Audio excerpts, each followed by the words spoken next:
शिवसेनेचे दिवंगत नेते आनंद दिघे यांचे टेंबीनाका इथे आनंद मठ आहे.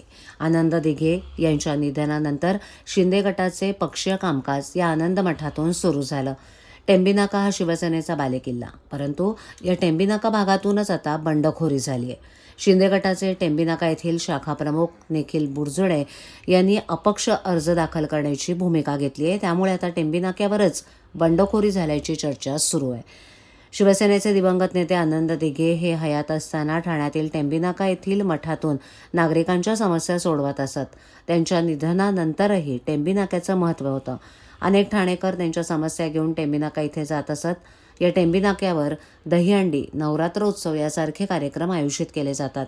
उपमुख्यमंत्री एकनाथ शिंदे यांनी उद्धव ठाकरे यांची साथ सोडल्यानंतर शिंदे गटानं या आनंदाश्रमातून त्यांच्या पक्षाचं कामकाज सुरू केलं होतं.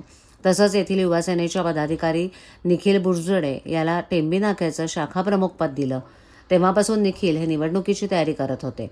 टेंबीनाका हा शिवसेनेचा बालेकिल्ला आहे, परंतु निखिल यांना उमेदवारी नाकारल्यानं त्यांनी अपक्ष उमेदवारीचा अर्ज दाखल करण्याचा आता निर्णय घेतलाय.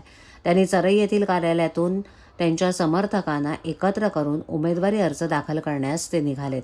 माझी भूमिका पक्षविरोधी नाही. 25 वर्ष प्रभागाचा सत्तानाश झाला, काम केलं जातं असं दाखवून फक्त टक्केवारी काढली जाते. त्या विरोधात लढाई द्यायची आहे. पक्षाविरोधात किंवा साहेबांविरोधात भूमिका आपली नाही, असं स्पष्टीकरण निखिल बुरजुडे यांनी दिलंय.